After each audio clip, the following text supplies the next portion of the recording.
On the day I go to the car dealership to pick up my car, I'm told that the previous salesperson has resigned, so a different salesperson will attend to me. Yet the first thing the salesperson does is say that I paid too little for the car and demand that I pay more to make up the difference. The other salesperson is truly an idiot. How could he sell a car for $300,000 in cash? It's no wonder he got chewed out and quit. If you want to take the car, you'll have to switch to a 5-year loan with an interest rate of 12%.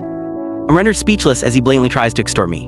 I've already paid and signed the sales contract. You're breaching the contract.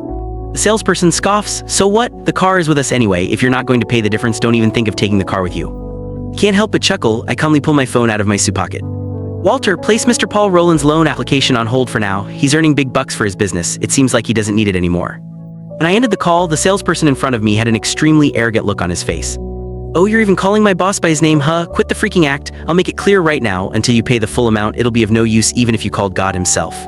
He pulled out a sales contract he had prepared ahead of time from his folder, outlining the loan and payment terms. Then he slammed it down hard on the table. Here you go, it's written in black and white, a 5-year loan and an interest rate of 12%. Sign it and you'll be able to drive off with the car right away.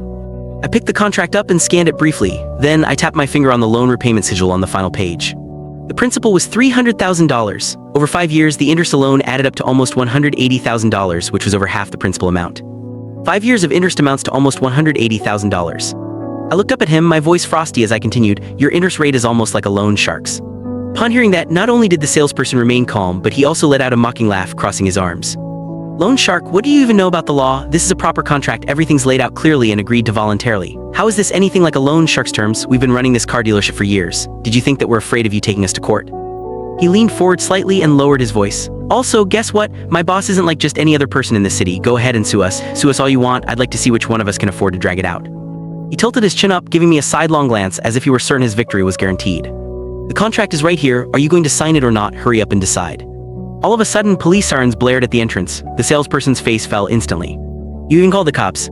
I turned to look out the door, completely ignoring him. A young police officer, Philip Warren, led his team into the showroom, scanning the entire place. What's going on? Who called the cops? He asked. I watched the salesperson calmly, not rushing to respond to Officer Warren. He gritted his teeth, then put on an ingratiating look. I'm sorry to trouble you with coming all the way here, Officer Warren. It's just a minor misunderstanding. This customer wanted to pick up his car, but the paperwork is incomplete. We were in the midst of negotiation.